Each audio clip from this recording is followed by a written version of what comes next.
bàbá jẹ́ amúsátùlì wásìlì wọ́n sì jẹ́ amúsátùlì kọ́tì. Allahu akbar. torí ipá Nabi Muhammad Sallallahu alaihi wasallam. ó bá aṣọ ńlẹ̀ kò wá ṣaṣọdá. bàbá wà sí àgbáyé ọlọ́mọṣà kẹ́ wọn. Àmín. wọ́n wá wà lájẹ́ àgbà títí wọ́n ní fàkà annama anta nabiyyu Muhammadu. Fakannama anta nabiyyu Muhammadu. bàbá lájẹ́ àgbà tó kí Fakannama ansaru kal ansari. èmi bá rìsáàjì débi pé mo mọ ọdún tí wọ́n gbà lájẹ́ àgbà gangan. ọdún tí wọ́n gbà lájẹ́ àgbà mo mọ̀ kì í ṣe 1905. Ya Allah. àmọ́ bẹ́ẹ̀ mi bá gba máikrófóònù báyìí ọba ń kí ọ lè mi níwájú àwọn àlùfáà wa Anakumullah. àkóbàtà àwọn àlùfáà wa. Akramakumullah. nígbà tí mo wà nínú táwa nínú mọ́tò táwọn wọlé bọ̀ Bàbá. háàlù kan wá sí mi lára omi sì fẹ́ máa bọ́ lójú mi. Akramakumullah. omi náà tó fẹ́ máa bọ́ lójú mi ó jẹ́ gbà pé ìlú Ìkàrẹ́ lónìí gbogbo àkókò lápapọ̀ àti gbogbo ẹni wá jókòó yìí a ṣe oríire Buhari. Alhamdulillah. ẹ̀yin bàbá ẹ̀ mọ́ mẹ́mọ́ pé ìmọ̀ kí n lọ́kọ̀ọ̀kan o mo dúró lórí protocol tí àwọn kíkí táwọn bàbá ti kí wa ṣáájú náà ní kí n sì mọ́ pàṣẹ àwọn àlùfáà mi. Allah. nítorí pé ohun tó fẹ́ máa mú mi bọ́ lójú mi ni pé bó làwọn àdàbí àti dá báyìí. Allah. lọ́dọ̀ tàdàbíyà kò sí ọmọ àfáà wa àfáà wa níbẹ̀. Masha Allah. gbogbo àwọn ọmọ kéwú gbogbo ẹ̀yin àgbàlagbà gbogbo ẹ̀yin alásàlátù gbogbo ẹ̀yin àyímà bàbá tẹ́ ẹ gbọ́ pé wọ́n ti kú Bàbá. ẹ tún wá pàdé wọn. La ilaha illallah. ìwọ̀n ń ṣe mí bí ipò wá jẹ́ mọ̀ pé lóòótọ́ Àlájì Àgbàlá tẹ̀lé wa. Alhamdulillah. èmi ò jẹ́ nǹkan kan bí táwọn bá wà o. Akramakumullah. ọlọ́mọsàjáde yín pé bàbá. Amina. ipò méjì ni wọ́n wá dín ní àyín lónìí. àwọn gangan ní sẹ̀ńtínárì. Bàbá. tábà ń lè kí wà Àlájì Àgbà lọ́gọ́rùn-ún ọdún tálà Àlájì Àgbà ọ̀hún. àwọn náà wọ́n jókòó yìí. Allah. àwa lọ́dọ̀ wọn lọ sórí rí yìí. La ilaha illallah. ilé kéwú tó dọ́gọ́rùn-ún ọdún ilé kéwú tó produce bàbá àgbà kọ̀ kárí. Allah. ilé kéwú tó dọ́gọ́rùn-ún ọdún ilé kéwú tó produce bàbá oníwàásí àgbáyé. tí bàbá ìmọ̀mù ti kálẹ̀ kan ọlọ́mọsàjáre yín pẹ́. Amina. ilé kéwú tó dọ́gọ́rùn-ún ọdún ilé kéwú tó produce bàbá wa àgbà ńlẹ̀ la. bàbá wa mísánná àkọ́kọ́ fún Ansarul Islam. ilé kéwú tó produce bàbá wa Sheikh Musa Alfanla Alomata. ilé kéwú àlùbáríkà òun ló wá produce títí. àbá yìí ilé kéwú òun produce bàbá wa President General League of Imam and Fatana. bàbá àgbà Ajísafẹ́ l'Óṣogbo ilé kéwú náà ló produce. ilé kéwú tá a gbọ́ pé ọgbọ̀n ọdún tọ́lọ̀ ní ọgọ́rùn-ún sojú àwa. Alhamdulillah. ilé kéwú àlùbáríkà ló produce bàbá wa Khalifa Ajara ilé kéwú náà produce bàbá Mufti gbogbo ilẹ̀ Ondo State. Allahu akbar. sẹ́wọ̀n yẹn ò dáadáa sẹ́wọ̀n yẹn ò ilé ọ̀sán àlùbáríkà àfàkùnbà. Akramakumullah. ilé kẹwàá àlùbáríkà ẹ̀ríkẹ́ mo wí níbẹ̀rẹ̀ náà mo ti kí bàbá wa President General mọ́ bàbá wa Àlájì Àgbà láti ilẹ̀. ilé kẹwàá àlùbáríkà náà ni bàbá wọn wá ilẹ̀ ilẹ̀ wọn jókòó lọ́dọ̀ àwọn Àlájì Àgbà. La ilaha illallah. wọ́n máa wá sí bẹ̀bẹ̀ wọ́n bá gòkè lọ́dọ̀ àwọn bàbá lọ́dọ̀ bàbá àlífà alákọ̀ọ́kọ́ wọ́n tún jókòó ń bá lọ wọ́n sálẹ̀. gbogbo yàrá Alhaji àgbà yàrá bàbá wa president general alibarika ò lè fi ń pọ́n wálé. alhamdulillah. oríire tá a wá ṣe lónìí ó ní pé wọ́n sọ pé Alhaji àgbà ń bọ̀. Naam. báwa bá dé ìlú kan kò sẹ́ni ó tó bẹ́ẹ̀ tó wọ̀ sọ fún wa pé wọ́n Alhaji àgbà. bẹ́ẹ̀ni. ọ̀fẹ́ rí yẹn mọ́nù. gbọ́n wí bẹ́ẹ̀ dà bí ọmọ rí yẹn. kò sẹ́ni tó sọ àwa kékeré kò sẹ́ni tí ó rí wa tí ò ní pé wọ́n Alhaji àgbà ká tó wá sọ pé Alhaji àgbà gangan ẹ̀yin ìkà rẹ̀ bò lẹ ṣe é. bàbá ìmáàmù. Allah. mufti bò lẹ ṣe é. àtọ́líkà máa lásìmá máa. bò lẹ ṣe nírú lọ́kì yìí gan. a máa pín wáàsí ni bẹ́ẹ̀ni. àfáà tí wọ́n sì ń pín wáàsí náà wọ́n jókòó yìí. bẹ́ẹ̀ni. akramakumullah. pé àfáà báyìí ní ọlọ́ọ̀bí báyìí Láti bí àfáà báyìí ní ọlọ́ọ̀bí láti báyìí bí oṣù mẹ́fà. ẹlòmíì wá láti Èkó ó wá ṣe wáàsí ńlọrin ẹlòmíì wá láti Kaduna ó wá ṣe wáàsí l'Àbújá wọ́n máa ń pè mí tọ́ mà Alhaji àgbà wà káàkiri bẹ́ẹ̀ ó dàbà mufti náà ti ṣe wà wọ́n náà ti ṣe tiwọn tí wọ́n ń pè wọ́n lọ lú mi bàbá àmọ́ mọ́fà ni wọ́n lọ Ìbàdàn níjọ́ òní ló kọ centenary. Insha Allah. àwa la wá bẹ̀ wọ́n gbígbá ẹ̀dàkùn fẹ́rí ìkàrẹ́ yìí àti rírẹ bẹ́ẹ̀ yóò ṣe ni. àṣé kí lẹ fà gan-an ní kàrẹ́ gan-an. àtọ́líkà máa lásìmá máa fàbíhá ìlàlẹ̀ olè àbá. gbogbo tí ń jẹ́ kàrẹ́ àkókò pátá àti gbogbo àkókò mẹ́rẹ̀ẹ̀rin lápapọ̀ kí lẹ fà. ṣèyíkù ṣèyíkù ilmọ̀ntẹ́kì. àwọn tọ́rọ̀ yìí bá ń gún nínú tí wọ́n bá ń wò pé kéde kí wọ́n fẹ́ rí jìn wá. akramakumullah. kò sí bí wọn a wà ní ọ̀wọ̀ níjọ́ òní síbà tí wí tó. tí bàbá wa tí wọ́n wà níjọ́ pé yìí tá a fi kú lọ́wọ́ wọn ò sọ̀rọ̀ kankan. ẹ máa ṣe yóò dáná ẹ sáà ti máa ṣe yóò dáná bàbá àwọn àwa tó ń gbà alálejò náà ni wọ́n lè jẹ́rìí sí. àsẹ́yìn àkókò lẹ́wà ń di ẹ́. kàṣẹ́yà. àtọ́líkà máa lásìmá máa fàbíhá ìlàlẹ̀ olè àbá. ẹ wá gba odidi Al-Qur'ani kan èyí tá a máa ṣe wútúbà lẹ́yìn tí bàbá bá ti wá àṣìṣánìsìn. Masha Allah. ìjókòó wọn ìjókòó méjì ni ìjókòó alákọ̀ọ́kọ́ ni ìjókòó pàmò la fẹ́ gbọ́ wá sí lẹ́nu wọn lónìí. àwọn ni wọ́n ṣe wá sí. akramakumullah. àwọn náà wọ́n wà ní bánà tí wọ́n tàn. Masha Allah. ọkọ̀ olú ẹ̀ ní sẹ̀ntínárì wà. àbá yìí Bàbá. àkọ́kọ́ ìjókòó wọn.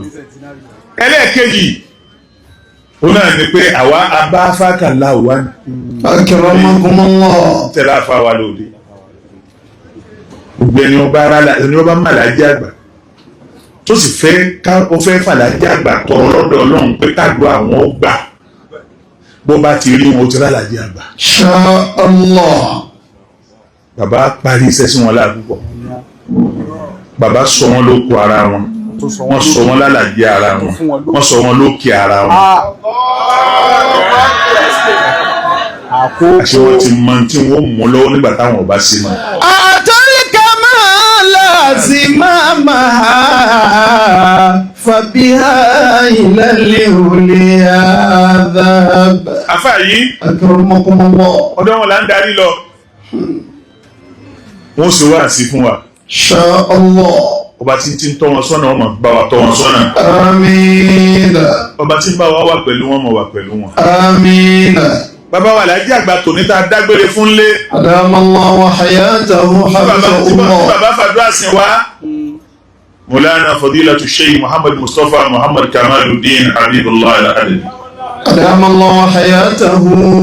inú ilé Alhaji àgbà ilé tàdífà mẹ́rin ti jẹ tẹ̀léra wọn tí ò sí jàgbà tí ò sí jàgbà. ṣe dàrú. sí ẹsẹ̀ gbé nínú ilé tó ṣe pé àwa wá sóríire. alhamdulillah. Ọlọ́run àmọ̀ dúpẹ́. alhamdulillah. Zumra la gbé wá ọ̀dà Al-Qur'ani wá ní a'udhu billahi minash shaitani rajim bismillahir rahmanir rahim. a'udhu billahi من الشيطان الرجيم بسم الله الرحمن الرحيم وبه نستعين رب زدني علما. Ayà kí mo fẹ́ ké ló jẹ́ kí n ṣàwùsọ ní kí mo fẹ́ sí wá sí o. Wasiqa alladhina taqaw rabbahum ila al-jannati zumara. Wasiqa alladhina taqaw rabbahum ila al-jannati zumara. Ọlọ́ni ẹ̀yin ọmọ zumara ẹ fọkàn balẹ̀. Ẹ fọkàn balẹ̀, ẹ fọkàn balẹ̀. Suratu Zumar, Zumar ọ̀rọ̀ méjì ní bẹ̀rẹ̀ Al-Qur'ani ti wà l'àlìjánnà. Wasiqa alladhina taqaw rabbahum ila al-jannati zumara. Gbogbo Markaz ti ń bẹ ní àyín ẹ fọkàn balẹ̀. Ṣé wọ́n ti ń fẹ́ràn wọ̀ ìyá lọ́tọ̀ náà? So ti fẹ́ràn Àlájì àgbà náà? Ó ti wà nù Zumra. Gbogbo Zumratul Mu'minin ti ń bẹ níjòkó yìí ẹ fọkàn balẹ̀. Wasiqa alladhina taqaw. Wasiqa alladhina taqaw rabbahum ila al-jannati zumara.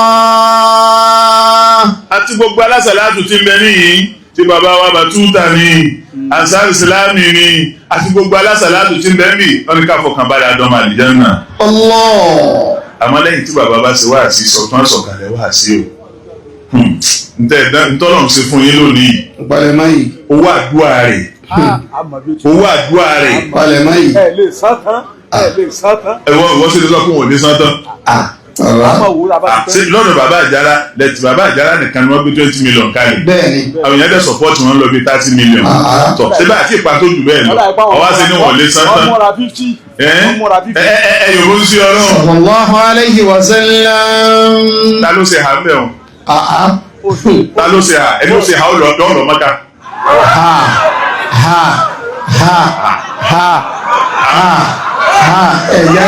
Ẹ sọ wípé ká dá dó. Ọlọ́run yòówó sí ọlọ́run. Sallallahu alayhi wa sallam. Tọ́ bá rí bẹ́ẹ̀, bàbá wa, tẹ̀lé wa ta tẹ̀lé yín wá.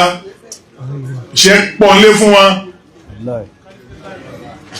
gẹ́gẹ́ bẹ́ẹ̀ sì ti mọ̀ àdúgbàwà bá ti rálàjí àgbà rí nǹkan mi o àní tó pọ̀ tá a yanjú nú ayé àmọ́ bó bá kánṣẹ́ bàbá àwa sọ̀rọ̀ ń dàgbò tá a máa ń ṣe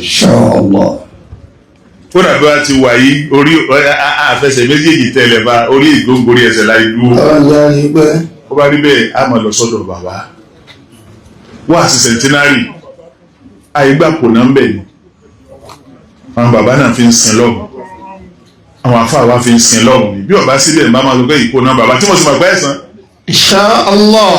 àmọ́ bàbá padà parí bàbá wa ìmọ̀ọ́mọ́ ọ̀wọ̀ land gbogbo tí ń jọ̀wọ̀ yányán afá wa mà níwọ̀n aṣáájú wa mà níwọ̀n àfà kùmùlà ẹ̀rí bàbá tí wàá ní kódà 100,000 kọ́ ọmọdé owó epo bàbá wa láti lọrin ẹ̀rí ibi tá a ti láàrin tá a láàrin àìgbà owó làwọn ti ṣe yún. Ọlọ́run mọ́sá àti gbogbo wa náà ò lè jọ yín o. Àmín. Mala Yusufu ajá náà sí bàbá lóko tá a retí bá wọn.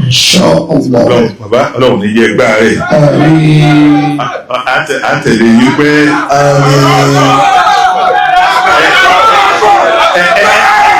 Ẹ̀yìnbó sí Ọlọ́run. Sallallahu alaihi wasallam. ń bọ̀ náà àlùbáríkà rẹ̀ ó pọ̀. Ẹ̀yìnbó sí Ọlọ́run. Sallallahu alaihi wasallam. Gbogbo ẹ̀yin àgbà yín àlejò tá a pè. Mo fẹ́ fún yín ní ẹjọ́ kan dá ilé ìbànúdájọ́ òun. Na'am. Bàbá wa inú chairman dáwà committee fún centenary tí wọ́n máa darí ètò. Bẹ́ẹ̀. Wọ́n ti wá fi lé wa lọ́wọ́ gbogbo ibi tá a bá lọ wọ́n wà ní ẹ má jẹ́ kó níwà sí ó ṣe wá àjú 20 minutes lọ. Bẹ́ẹ̀. Mo wá retí ẹni tó instruct mi pé kí n fún wọn time mi ò rí. Àwọn náà máa ń fún wa ní time. Ibi aago ìṣẹ́jú báyìí ní kẹ́ fún níwà sí. Bàbá wa ìmọ̀ máa gbà nílùú Ọ̀wọ̀. Wọ́n ń gbà yọ̀ǹda. Wọ́n láwọn ní jànáza kan. Wọ́n láwọn ní jànáza kan nílé tó sì pàtàkì. wọ́n ti kódà wọ́n ti rí kalẹ̀ láti gbà wọ́n ti rí ọlọ́mọsàjà rí ní pẹ́. Àmín. ajá náà sì bàbá lọ́kàn. Inna fil aki rijala akalasu lillahi bala Barakallahu fi. haqqaku shaykhal kamala annahu taba khisala khafa maulahu ila'a ọ̀sàkẹ́ bàbá. khassahu hubban jalala kí alájí àgbà. jaddada tadrisa taban بالثقافة الجمالا فله الآثار طابت بمدى الدار طوالا لا يكون الشعر يكفي وصفه فأقل مقالا رحم الله تعالى شيخنا صافي الكمال رحم الله تعالى شيخنا صافي الكمال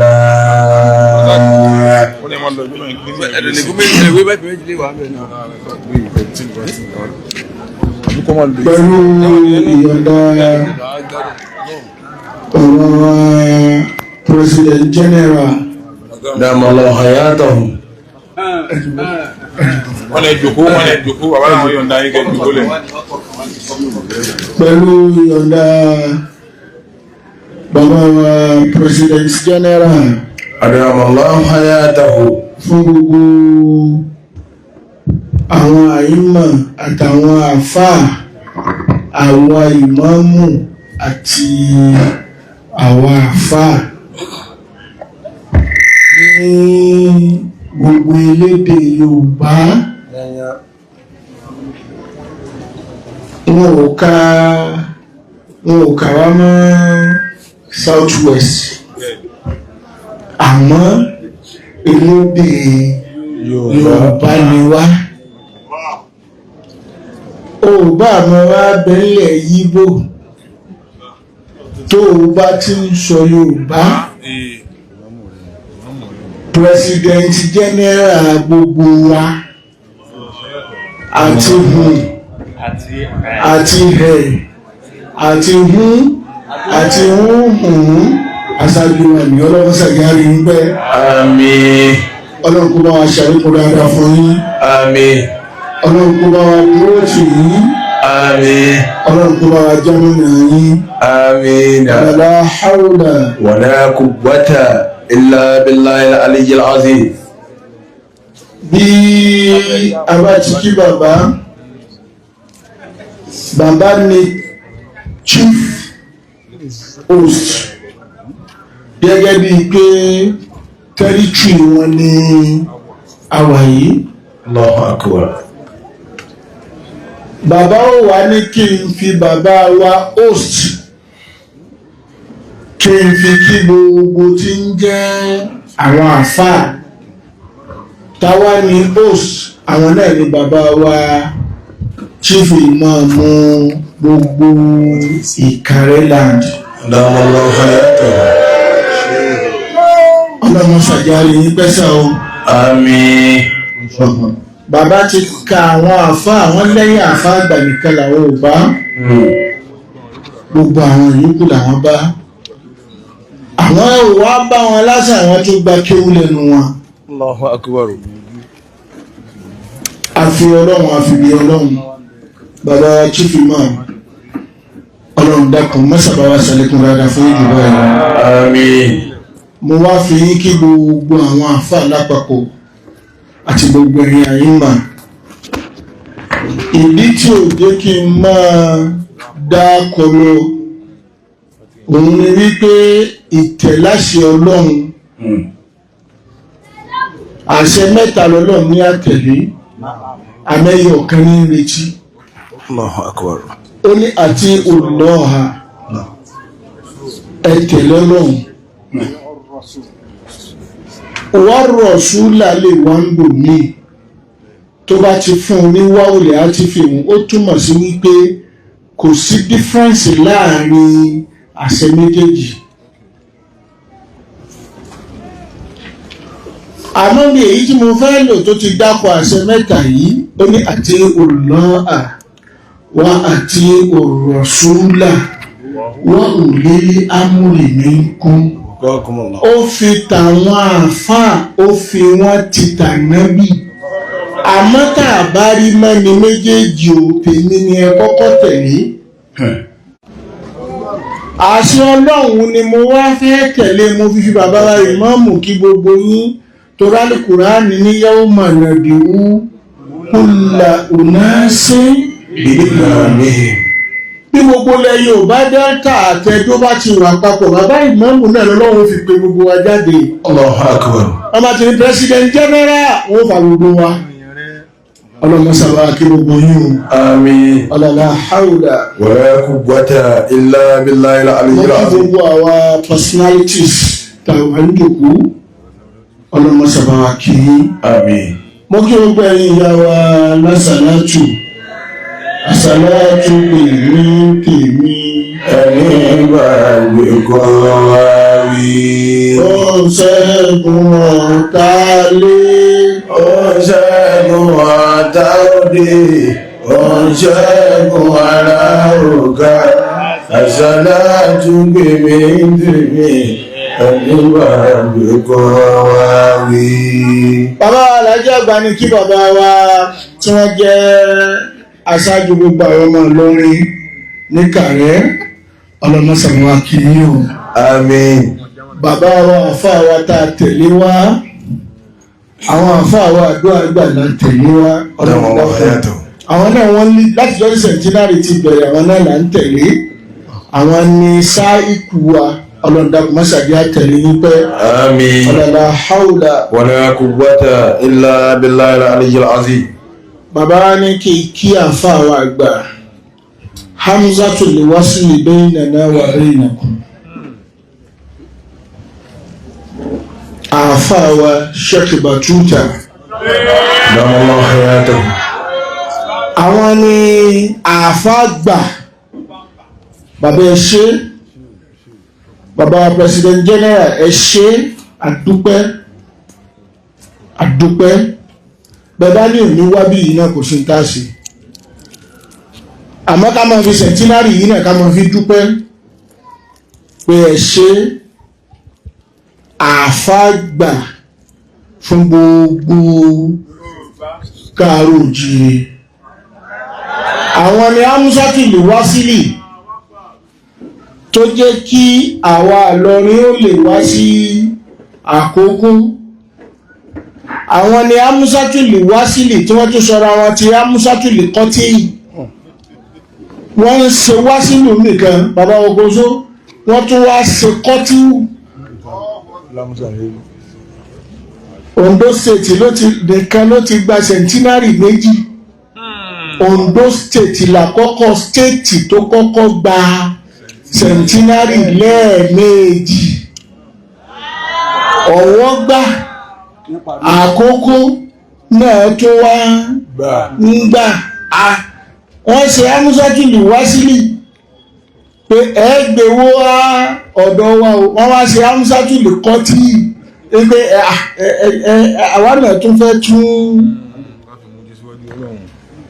Ọlọ́run sì fẹ́ bẹ́ẹ̀ ìtàlàjẹ́ àgbà náà sí ni bàbá jẹ́ amúsátìlì wá sílì wọ́n sì jẹ́ amúsátìlì kọ́tí. Allahu Akbar. torí ipá Ànábì Muhammad sallallahu alayhi wa sallam. ó bá aṣọ lẹ́kọ̀ọ́ wá ṣaṣọdá bàbá wà sí àgbáyé ọlọ́mọ́sà kí wọn. Àmín. wọ́n wá wà lájẹ́ àgbà títí wọ́n ní fàkà annama anta nabiyyu Muhammadu. faka annama anta nabiyyu Muhammadu. bàbá lájẹ́ àgbà tí wọ́n kí faka annama ansaru kal ansari. èmi bá rìsáàjì débi pé mo mọ ọdún tí wọ́n bá lájẹ́ àgbà gangan ọdún tó ń bá Àlàjí àgbà mo mọ̀ kìí ṣe 1905 torí nǹkan kan ṣẹlẹ̀ ẹni ó sì ṣẹlẹ̀ lójú rẹ̀ ló wá sọ fún mi. Mo wá lọ ṣe research gbogbo ọmọ t'Àlàjí àgbà bí ọdún mélòó ní bẹ láàrin wọn pẹ̀lú Àlàjí àgbà. Bàbá tó bí mi o tí ń jákọ̀bí níjọ́ tí bàbá bí wọn bàbá gbọmọ ọdún mélòó. Mo wá mọ̀ ìyẹn mo wá fi wò ó pé àti bàbá tó bí mi tọ́jọ́ yìí tán bí wọn lọ́dún báyìí t'Àlàjí àgbà sì gba iye ọdún báyìí lọ́wọ́ wọn ajásí pé ìjọba yìí wọn bá Àlàjí àgbà. فكأنما أنت النبي محمد فكأنما أنصارك الأنصار. Bàbá Fakhrul Ulama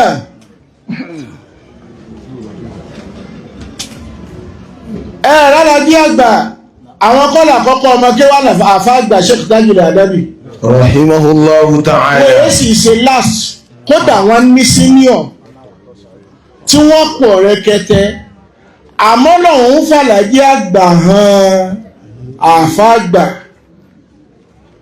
ó wá sẹ̀sán f'Àlàjí àgbà lára àfá àgbà látara pé Àlàjí àgbà ò ṣe nǹkan kan pẹ̀lú àfá àgbà wọ́n ní àfá àgbà pé Àlàjí àgbà pé bóò ló sí kí ló fẹ́ kí n ṣe fún ọ kó jọba ní bàbá wa sọ yìí pé bóò ṣe rí ilé mi náà fẹ́ rí. فكأنما أنت النبي محمد. ìjà àfá tó jẹ́ yìí iná lèmi náà fẹ́ gbé. فكأنما أنصارك الأنصار. kí ló wá sọ àfá àgbà di tí wọ́n dà kí ló ṣàlàyé àgbà di ń tẹ́dà ìmọ̀. Allahu Akbar. ayé tá a wà yìí nǹkan méjì lèyàn fi ń lo ayé. nǹkan méjì lèyàn fi ń lu ayé béèyàn bá wá ní méjèèjì tí ò bá wá ní nkẹyọ kan kò ní jèrè méjèèjì. A'udhu billahi minash shaitanir rajim. Bismillahir rahmanir rahim. أعوذ بالله من الشيطان الرجيم. بسم الله الرحمن الرحيم. Zinatul hayati dunya. المال والبنون زينة الحياة الدنيا. Bàbá wa Nárébù Ọlọ́run ló wú. والبنون Àti tí ń jọmọ. زينة الحياة الدنيا. Ìtẹ̀yà lè fi ráyé ṣe nu o. المال والبنون زينة الحياة الدنيا. Ẹ̀rí tó fà á tó fi jásí pé gbogbo àwọn ànábì Ọlọ́run ọba wọ́n bá ní owó wọn ò kí ẹ̀ tí wọn ò bá lówó wọn ò kí ẹ̀ àmọ́ tí wọn ò bá bímọ ìbànújẹ́ wà bá wọn. Wọ́n wà á wò pé báwọn ò bá tiẹ̀ lówó táwọn bá bímọ ó ṣeé ṣe káwọn ọmọ àwọn lówó Ọlọ́run ní méjèèjì kò wúlò wàlíbákìyàtù. wàlíbákìyàtù sọ̀lẹ̀hátù. Ọlọ́run ní àlìbákìyàtù sọ̀lẹ̀hátù kí wá ní bákìyàtù sọ̀lẹ̀hátì òun ni àlìílímù. àlìbákìyàtù asọ̀lẹ̀hátù òun ni àlìílímù òun ló bí tí Musa fi ń sọ fọ́lọ́run pé sẹ́lòmí ń bẹ tó nímọ̀ tó mi. Ọlọ́run ní ń bẹ ó ní kí ló dé ó ní ẹni tó nímọ̀ jù ọ́ lọ òun ni Khidiru. Ọlọ́run wá fẹ́ kí Musa ó mọ̀ yí pé ìmọ̀ ju owó lọ ìmọ̀ ju ọmọ lọ ó yá máa lọ wá ìmọ̀ lọ́dọ̀ Khidiru ó wá ṣe wàhálà Ọlọ́run kọ́kọ́ wá fún ní tìpù mọ̀ pé tó bá débi tó ti bá Khidiru pàdé ẹja tó ti kú ó di alààyè torí pé gbogbo ẹni tí mọ̀ ò bá sí ní ara rẹ̀ fàhùwà májìtù. gbogbo ẹni tí mọ̀ ò bá ti sí lára rẹ̀ fàhùwà májìtù. níjọ́ tí o bá wá nímọ̀ tó o bá wá lò ó wá di máyìtù bá dàlẹ̀ háyì wọ́n wàá sọ yìí pé ṣe bí ń sẹ̀mí tẹ́lẹ̀ ìmọ̀ tó ti kú lára rẹ̀ mu ó wá sọ di òkú padà ayé wàá pè ọ́ ní jáhìlù múrọ̀ kábù ìdí tá fi pè ọ́ ní jáhìlù múrọ̀ kábù ni wípé jáhàlù la bá wáyé súnmọ̀ nìkúrí ọlọ́run ní wallahu akhrajakum min butuni ummahatikum la ta'lamuna shay'an. wallahu akhrajakum min butuni ummahatikum la ta'lamuna shay'an. ọlọ́ni ẹ̀rí ìjọ tẹ̀ jáde ṣe. wallahu akhrajakum min butuni ummahatikum la ta'lamuna shay'an wa ja'ala lakumus sam'a wal absara wal af'idata la'allakum tashkurun. ẹ̀rí ọlọ́run nígbà tẹ́ ẹ fẹ́ wáyé akhrajakum min butuni ummahatikum ẹ jáde nínú ìyá yín la ta'lamuna shay'an jáìlù ní. wallahu akhrajakum min butuni ummahatikum la ta'lamuna shay'an. sọ́rí pé jáàlù lọ bá jáde òun bàbá wọn kó sí ọkọ̀ àjẹ́. wọ́n ṣe mí lóore kan ọmọ wọn ń bẹ lọ́dọ̀ mi. Allahu akbar. balógun gbogbo òun wà sí gbogbo Èkìtì ọmọ bíbí inú wọn ń bẹ lọ́dọ̀ mi.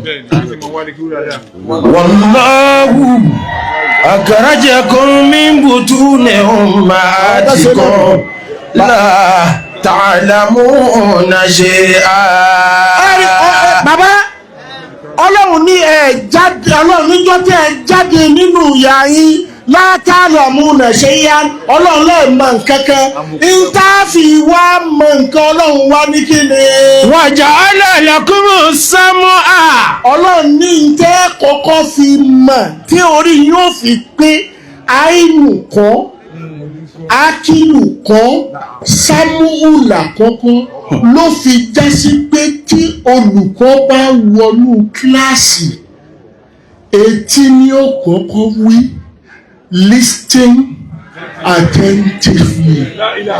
Inú Kùránì ni wọ́n ti wá mú jáde. Wọ́n ìzá kùrí àlèkùrè àánú. Fastami'u lahu wa ansitu la'allakum turhamun. Ẹ rí i pé ọ̀tọ̀ ni dídákẹ́, ọ̀tọ̀ ni gbígbọ́. Wọ́n ìzá kùrí àlèkùrè àánú. Fastami'u lahu wa ansitu. Ẹ̀kẹ́tì waja'ala lakumus sam'a. Waja'ala lakumus sam'a wal absara wal af'idata la'allakum tashkurun. èyí ló fà á ń jọ tí Jibrilu dé tí ń sọ fún Muhammad yìí pé ikira bismi rabbikal ladhi khalaqa. Ikra bismi rabbikal ladhi khalaqa. ó ní má àná bí kọ́rí ìntì gbọ́rí kí ni kí n máa wá kà nígbà tó wá fàmílíà pẹ̀lú kíkà bí bá tí wọ́n ń kà á fún yóò yára máa ka ọlọ́ọ̀ni òní yíyọ wà láta àjálù bíbí kùrẹ̀ áánì ní kọ́bùlì ayùkìdọ́ ilé ìkàwá ayùwú wọ́n ìzákọ̀rá náà fàtàbí Qur'ana. ìkìlá ń bọ̀ ṣe sùúrù fàtàbí ìkùrẹ̀ áánà ibi tí wọ́n lè gbà sọ́run ti tẹ̀lé ní. bàbá honorable ni tẹ́ bá wá dé house ẹ̀rín yín lẹ́lò before kẹ́ ẹ tó lo site ẹni ó bá ní bill tó bá present yẹ leader of the house yóò wá sọ yí pé lágbájá fẹ́ present bill o let us listen to him ẹ ti ní lọ́wọ́ tẹ́lẹ̀ ẹ ti kà á so gbogbo ọ̀lọ̀ ṣàlàyé kẹ́ ẹ tún gbọ́ ọlọ́run fẹ́ ká lo Sámúù ni ọlọ́run wá ní wọ Músá tó o bá ní Sámúù tó ń lọ lo Bàṣọ́rù ò ní ní ìmọ̀ Músá ò wá lo Sámúù ìwà ń lo Bàṣọ́rù Sámúù ni ó sì pé Bàṣọ́rù ẹ má bínú Sámúù etí ìgbọ́rọ̀ nǹkan márùn làwọn sáyẹ́nsì ní àfi ń jẹ́yàn wọ́n ní 5 organs of feeling àwọn nǹkan márùn tá a fi ń jẹ́yàn hearing etí wa a máa fi gbọ́rọ̀ ojú a máa fi rí ọwọ́ a máa fi mú ẹnu ahọ́n a fi taste imú tí ò bá ti sí Sámúù gbogbo ìwúlò. Ànábì Músá tó bá mú yẹn dání nítọ́lọ́ sọ fún mi rèé o bàbá sì ti débi báyìí tó o ti rí i pé ẹja yìí di alààyè ibi tá à ń lọ nù ó yẹ kí mo sọ wá bìrì lọ́wọ́ lóhùn pé ẹja tá a ti dín yóò sì wá di alààyè àìní sùúrù òjò béèrè ìmọ̀ tọ́lọ̀ kọ́kọ́ fẹ́ fi yé mi wípé wàhùwà bìkú lè ṣe in àlìmọ̀ òun lòun mọ gbogbo nǹkan. nígbà tí Músá tí wọ́n débẹ̀ Yúṣáù àwọn náà débẹ̀ nígbà tó wá dààmú ó ní ayatina gàdá àná lọ́kọ̀dìlà kí ní sàfárì náà házà náà sọ̀rọ̀. Falamma jawaza ọlọ́run qala li fatahu. Falamma jawaza tó o bá fẹ́ nímọ̀ tí ó ṣẹ́kù bí ta àfa gbà ó ṣe wàhálà tó o bá fẹ́ rálù báríkà àfa rẹ ó ṣe wàhálà àwọn àfa àwọn àdúrà gbà sọ fún wa gbàtà wà lẹ́kẹ́ wọ́n ní àwọn bàbá bá tẹ̀ láwọn àfa àgbàlódé tí wọ́n bá wá fún wọn lélùbọ́ àwọn èèyàn wàárù àwọn kan mọ̀ da ti wọ́n lẹ̀ pé ó ti pọ̀ jù bàbá mọ̀ wá sá alájí àgbò mọ̀ sá àṣà wa ni sísà tó ń sàǹjọ́ náà.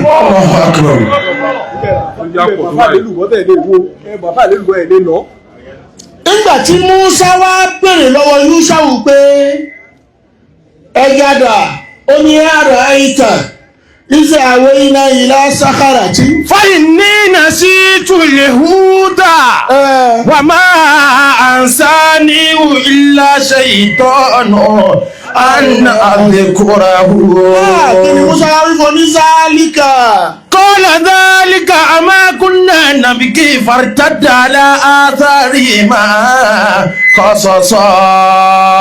ẹ̀rí Ànábì Músá ìgbà tí Yúṣáù wá sọ fún wípé àrò àìta ìṣèkàwé iná ìlà sàhárátì kò sọ wípé ànàzọ́rítà àrò àìta rá ayù rọ̀ alólò torí wípé àìnù ò lè ṣe é kò ní wúlò mọ́ pé ó rí ni n tó bá jásí pé ó rí tẹ́lẹ̀ téèyàn bá sì ti lo rọ̀ á làákàyè ló fẹ́ ṣiṣẹ́ òun ni Músá fi sọ wípé rọ́bì àrìní anzur ilayka ó ti ń bọ Ọlọ́run tẹ́lẹ̀ ṣùgbọ́n kò tí ì máa rí bó ṣe rí lànàbì Ibrahim fi ń sọ fọlọ́run pé rọ́bì àrìní kayfa tuhyil mauta mo fẹ́ rí exactly Ọlọ́run ní Ibrahim ọ̀hún ní náà ẹwà lẹ́hún tún òní bí tí ó gbà mí gbọ́rọ̀ ni ó ní àbàlá ni yẹ́kìmọ̀ yìí náà kọ̀ níbí mo fẹ́ tún wá mọ̀ kún ìmọ̀nì èyí òun ní túmọ̀ àyà tọ́lọ́run sọ yìí pé wà mọ́ ti tún. nígbàlẹ̀ ilmi illa qalila.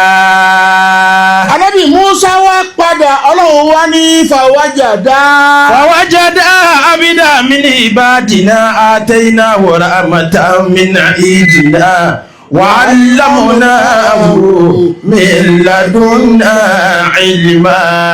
Nígbà tí wọ́n fàrí tá aláṣárí ìmọ̀ kọsọ̀ọ̀sọ̀ wọn wá padà nígbà tí wọ́n wá débẹ̀ fàwájàdá àwọn méjèèjì ni wọ́n jọ wá rí abudan ẹrú kan nínú ìbádìná nínú àwọn ẹrú tàwọ̀ ọlọ́run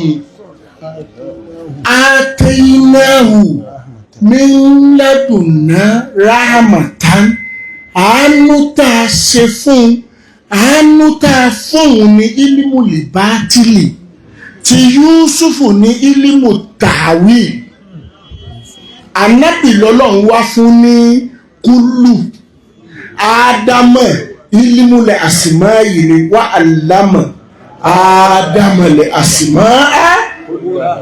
وعلم آدم الأسماء كلها.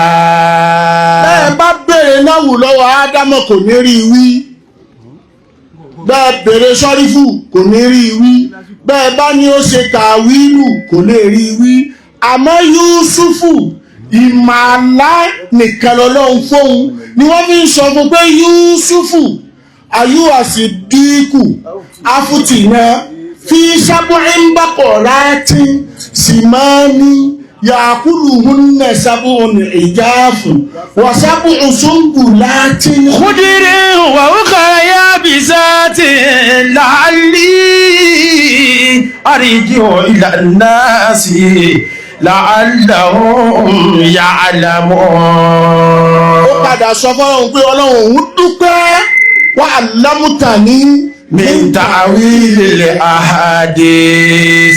àmọ́ Nábì Muhammad kò sí ìmọ̀ tí ó mọ̀ وعلمك ń bọ̀ mọ́ ṣáájú mi èmi mo mọ bí mo ṣe fẹ́ tó èmi mo mọ bí mo ṣe fẹ́ tó torí pé wàhálà mọ́kà máa lámútàkún òun kọ́ ló kọ́kọ́ ṣáájú ní tó kọ́kọ́ ṣáájú ni wípé fàyíṣà kọ̀ránáwù fàtàbí ìkùrẹ̀ ànáwù inna alayna jam'ahu wákùrẹ̀ ànáwù lẹ́yìn eléyìí wá ní sanukuri ùkà. فلا تنسى. wọ́n wá wo ànábì pé ṣe kéèkì ẹ̀ gbàgbé nǹkan kan ọlọ́run ní wàhálà mọ́kà máa lámútàkùntà àlámùhùn wákàánà fadlullahi alayka azim. وعلمك ما لم تكن تعلم وكان فضل الله عليك عظيما. abáláwọn abá ti sọ pé tútù lìmúlíkà máa ń tàṣáwù tí ń bá fún ọ nímọ̀ mo lè gbá wọ́n tó ìzù máa ń tàṣáwù mo lè sọ ọ́ di balẹ̀ àánú ọmọ báwúrà tó nímọ̀ táyé sì mọ̀ pẹ̀lú mọ̀ àmọ́ kọlu àwọn ọlọ́run ọba àwa yuzilu man yasha àwa sọ dẹni yẹpẹrẹ àmọ́ wọ Muhammad tó o bá fẹ́ dẹni yẹpẹrẹ ní gbogbo ìgbà máa sọ pé rọ́bì زدني علما وقل ربي زدني علما وقل ربي زدني علما. ẹ wá rí i nígbà tá ànábì Musa wá dọ́dọ̀ Khidiru ó wá ní ìwọ Khidiru ètí mo fa alẹ́ anjú àlímọ̀ ní mímọ́ òlímúta òṣìdá ìmọ̀ tí mọ̀ mo fẹ́ kó o fi mímọ̀ náà gbogbo ẹni yòówù tó bá sì fẹ́ wà sọ́là kó tún wá àwòsọ́là kóun gangan ó kó gòkè kó tún wá réèyàn fagùnkè ẹlòmíì lè rókègùn kó má réèyàn fagùnkè àmọ́ ìfà àgbàgùnkè wọ́n rí Àlájì àgbà fàgòkè Àlájì àgbà wá dókè tán wọ́n wá ń fa àìmọye èèyàn gòkè látàǹsà. látàǹsà àsìlákà yà fàtà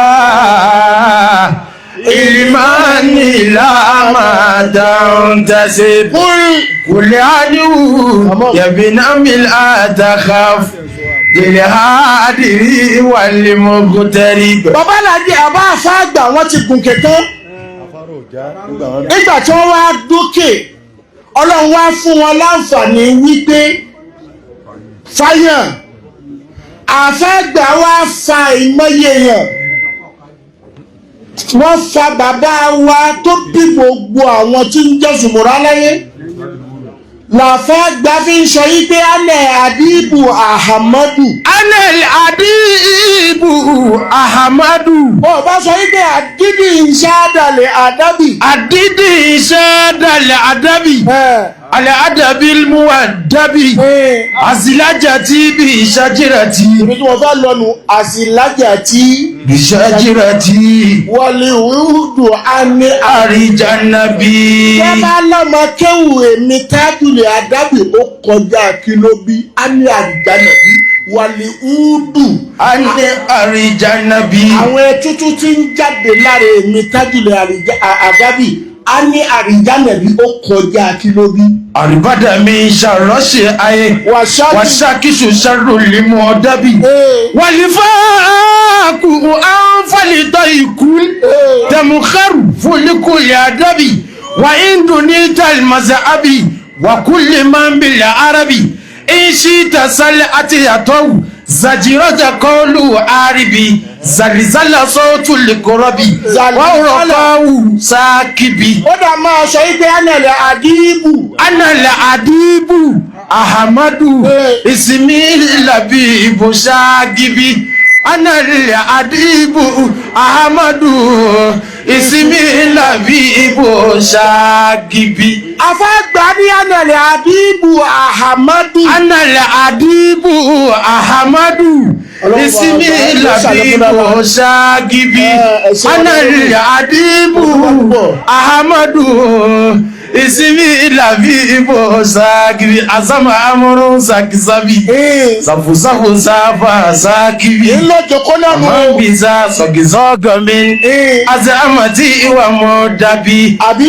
ánàlẹ̀ àdìbù Ahamadu abdulrasaq bọ́ bínú ìsinmi làbí ìbò ṣáàgìbì. ìjọ tí rọ̀ṣọ́fì ti ń kọrin. ánàlẹ̀ àdìbù Ahamadu èmi ń gbé jáde. ìsinmi làbí ìbò ṣáàgìbì. táwọn rasaki ń gbowó ìwọ máa ṣiṣẹ́ lónìí èmi ọlọ́run ló kàn yìí. ánàlẹ̀ àdìbù. nítòsí jó rí bẹ́ẹ̀ lọ́rọ̀ àfáàgbà tó sọ wípé wátàjì álíkà láàmì. wàtẹ́jọ́ ẹ̀lìkàlámì kọ́tọ̀ àmì ládé ìmọ̀ ọ̀gẹ̀lì mi ní ìbéèrè ẹ̀dá àmì wá sórí ìbè kalẹ̀ azali wàtẹ́jọ́ àlìkàbù lálẹ́kàwọ́lì wàlífìlì wàlímùnà lànà mìíkà mìíkàlìkẹ́ ẹ̀lẹ́jàmù ẹ̀ńkùlà wàyà rọ̀bì yàrá àmàlò yàmánì lè ha jàtí wọ́rọ̀ jáì sálàtà mùtàràjìlá lìtàkìbìrà lì zamban àtẹ̀yìntò kásì ìrọ̀tà ìrámàtìkà ràmánù záàkà mọ̀wálìlá wàfúkà kùyúdí yára yìí mú bíra àmàtì wàátìfù aláyà يطوف مجملا وعاطف عليا يطوف مجملا. ẹ̀yin ìyá bẹ́ẹ̀ tí ẹ̀gbọ́n táwọn ẹ̀tẹ́wọ̀ ẹni gbé wà fún kàkúyúdí. wà fún kàkúyúdí yàrá yìí mú bí àmàtì. bàbá àlàjì ọ̀tọ̀. وعاطف عليا يعطف مجملا وعطف عليها يعطف مجملا وفي منبر الخير أنادي بسكوتي على مسعدي نور الهداية أعتلى وموي إليك منك أدعو إلى نور لساني قصيدة مجملة فوصلت بالهادي وأصحابه كلهم وأتباعهم أسيادنا متفضلة وإن كنت لم أحسن فإنهم أحسنون وأنت لديهم متفضلة وأنت الذي رب ولا رب غيرك وملكك قد عظم ومجدك أعتلى ويا ربي يا رحمن يا من إليه حاجتي ورجائي سالة مترجلة لتغفر لي ذنبا أتيت كثيرة برحمتك رحمن ذاك معللا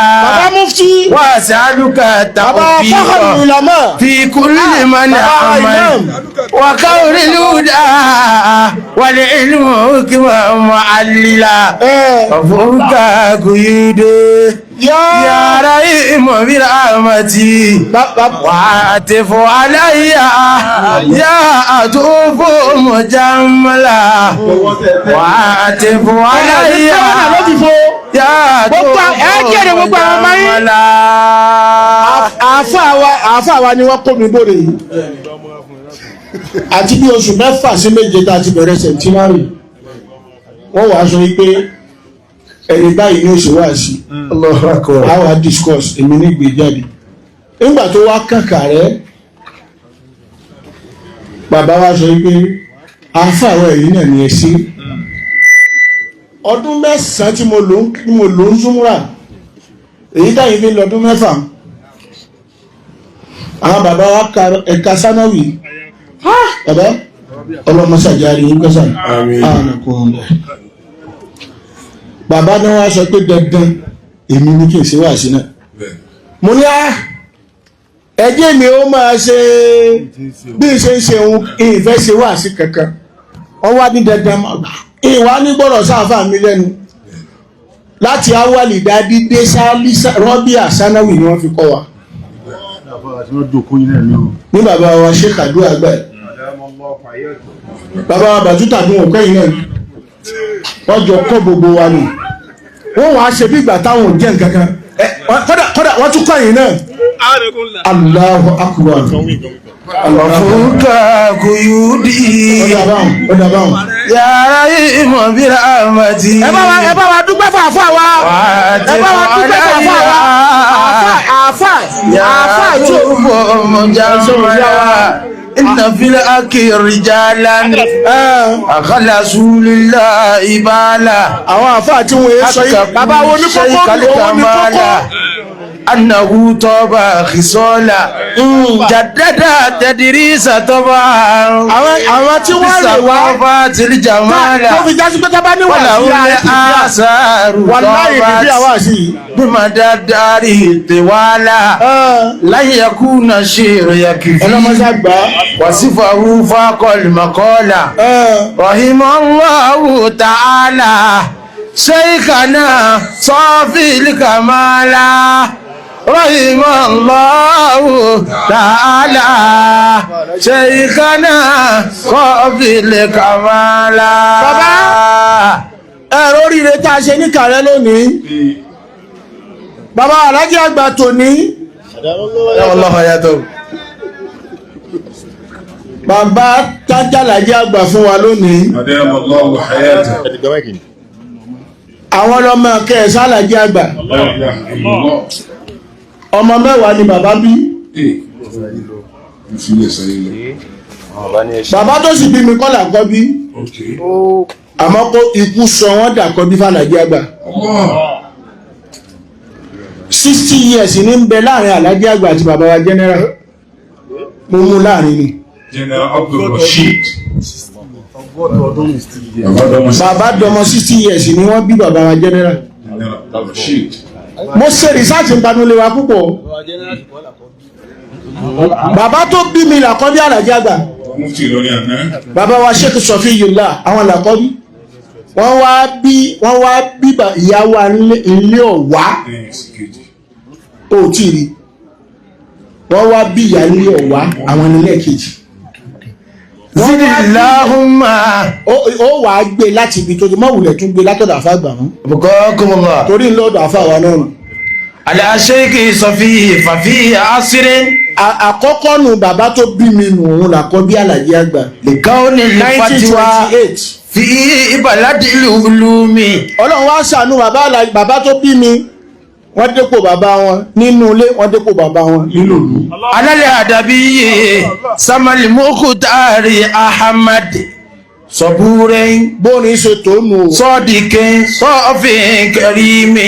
Obìnrin Alhaji àgbà fi ṣẹlẹ̀ kejì. Aláṣùlítọ́ni Zu Azimi Nazimi. Ìyá tó sì bí bàbá mi ló bí òun náà. Fayali Sheikhi. Ń bọ̀ ṣe sùúrù. Ìgbà tán wá bí àwọn tán. Kan wá bí ìyàwó ńlá bàtà tó jẹ́ ìyàwó wà sí àgbáyé tó bí àkọ́bí owó wà sí àgbáyé tó jẹ́ ìyàwó wà sí àgbáyé. Gbogbo ọmọ Alhaji gbogbo ìyàwó Alhaji àgbà ló dé orí oyè. Ìyá tó bí bàbá tèmi làkọ́fẹ́. Bàbá tó sì bí mi jẹ́ khalifa. Bàbá wa Sultanu wá jàlífà Alhaji àgbà lẹ́kọ̀ọ́.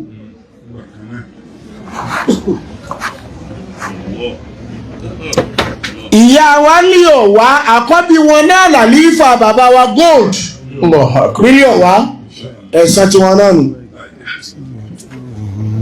Ẹlẹ́ẹ̀kẹta ni ìyá wa tó jẹ́ ìyàwó àìsí àgbáyé. Àkọ́bí wọn náà ní àlífò wọn àṣẹ àgbáyé gbọ́dọ̀ ọmọ wọn náà ní túnmọ̀ lè kéwú lọ. Ẹ̀sán Alhaji àgbà lárú wọn àṣẹ àgbáyé nù. Wọ́n wá ìjọ tàlàjí àgbà tí wọ́n wá fún Alhaji àgbà tí wọ́n wá fún àwọn láàfá àgbà lọ́wọ́ báyìí. Pẹ́tò torí Alhaji àgbà bàbá àfá àgbà lọ tọrọ Alhaji àgbà lọ́dọ̀ bàbá wọn ni àfá àgbà lọ tọrọ pé ẹ fún mi lọ́mọ yìí. Ìjọ tí wọ́n mú bàbá wa Fakharul Ulama Mercedes ni wọ́n náà fi gbá àwọn wálé ké àbí Mercedes kéèyàn máa bọ̀ wálé ké kọ́ tún fi Mercedes gbé wàláhì ajúrawa náà ti jàkájì kọ́ àmọ́ lọ ń ṣe àfọ́ ọmọlẹ̀yìn ní sọ́lẹ̀ ni wọ́n kàn lẹ́yìn lọ. Bàbá Imam President General bàbá ìjọta wá yọ̀ǹda Alhaji àgbà fàfàgbà Alhaji àfàgbà wá mú Alhaji àgbà lògbólókò ìjọ̀hún ni bàbá àfàgbà ti parí ẹ̀ fàlàjì àgbà. Kí ni wọ́n wá fi parí ẹ̀ aláyá múrí ìdàlẹ̀ ilmi. Aláyá múrí ìdàlẹ̀ ilmi. Wàlìfíkì wàlìhìjà. Ta'allamu manáwì dárí kọ́lé manábìrà. Ẹ wo ebi ká ti mọ̀ pé àfáàgbà parí rẹ̀ ní wọ́n ní aláyá múrí ìdàlẹ̀ ilmi. Aláyá múrí ìdàlẹ̀ ilmi. Bàbá Okoso. Wàlìfíkì wàlìhìjà. Tàwọn títí ó rí bí ẹ ṣe fẹ́. Ta'allamu manáwì. Alhaji àgbà ní ọ̀rẹ́ yìí ni yóò tún ara lọ insha Allah. Aláàmùhùnmùlì àrọ̀bíyò. Ètí bọ̀ ọ́dọ̀ yìí mo fẹ́ jẹ́ kí ṣe Bàbá Mufti. Fásimọ́ wàfíìlọ́ bàdà olè àrífò ya kábàrà. Bàbá Alhaji àgbà fàgbà wa sọ wípé ìwọ tó bá fẹ́ jábì Kamaru muridal ilmi wal sáàmà yín pé fiqhi. Kàmáàlù ni wọ́n sọ bàbá àmọ́ Kàmáàrù làwọn èèyàn máa ń pè wọ́n Allahu akbar. torí pé wọn ò gbà fún wọn. àmọ́ tó bá ní bòòlù ọ̀rọ̀ alájí àgbà ṣe rí àyà kanu Kùránì ní má ja òun kó má bàa tún ya mọ́ mi lọ́wọ́ wọ́n làkọ́ dísàbà kọ́tíkẹ́lì mọ́tò náà ní ìbáàdì náà mùrùsàlì. innahum lahumul mansuruna wa inna jundana lahumul ghalibun. èyí tó wá ṣe déédéé wọ́n ń jọ̀hún àná tó wá ṣe déédéé tòní ní kámúmí fi àti qalilatin ghalabat fi'atan kathiratan bi idhnillah. wọ́n wá bí ìgbà tó wá yá ìjọta àlàjì àgbà wa parí kéwú ọ̀dọ̀ àfàgbà rìsáàlà ni wọ́n kéńjọ́ náà fíkìú bàbá wa wò pé àfàgbà Sheikh Tajul Adabi wa ní pé kí ń jẹ́ kí wọ́n Kamaluddin tó fi mọ̀ yí pé mo ti pọ́ra mi sí ọlá bàbá mo kọ́ tiẹ̀ àfáàgbà wa sọ pé sóra àbúrò mi yìí tí ń jẹ́ Aisha àgbígbẹ̀yìn bàbá wa mo yọ̀ǹda ẹ̀ fún ọ́fíìsì ìyàwó bí ìgbà tábùbákàrí yọ̀ǹda Aisha fànàbí Muhammad sallallahu alaihi wasallam. nígbà tí yálà wa Aisha tààfàgbà tí ó wà á kọ́kọ́ bímọ fún Muhammadu ló kọ bàbá lájẹ́ àgbà wọ́n wá fẹ́ Aisha ti Ahamadu àfàgbà ń jẹ́ Ahamadu àbúrò wọn ń jẹ́ Aisha wọ́n wá fi Aisha wọ́n fi fún Muhammadu wá fẹ́ Aisha فلما تغشاها عملت عملا خفيفا فمرت به فلما أثقلت دعوا الله ربهما لئن آتيتنا صالحا لنكونن من الشاكرين. ọ̀rọ̀ tá a fa tàlàjì àgbà wa sọ yìí gbọ́hùn Ọlọ́run wá gbà lónìí wọ́n kọ́kọ́ wá bímọ wọ́n wá bí Fatima. Allahu akbar. gẹ́gẹ́ bí Muhammadu ṣe bí Fatima. Allah ya muridal ilmi. nígbà tí ìyá wa Aisha ó tún wá bímọ wọ́n wá bí Abdul Kadiri Khalifa tànà.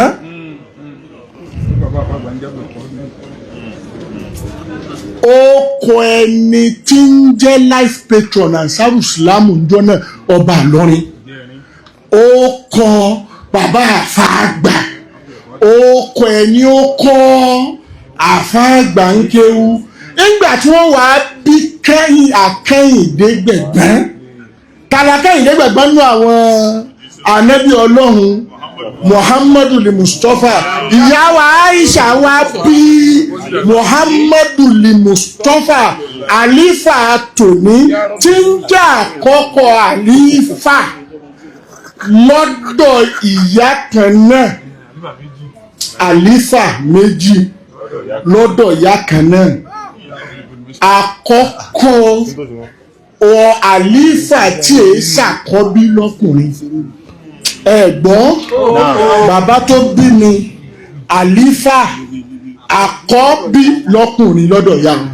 Ya Habibil Mustafa. àfa ìyá àfa wa ti dúró. Balligh maqasidana. fẹ́ gbowó. Akbir lana Muhammada. Ya wasi'al karami. Akbir lana Muhammada.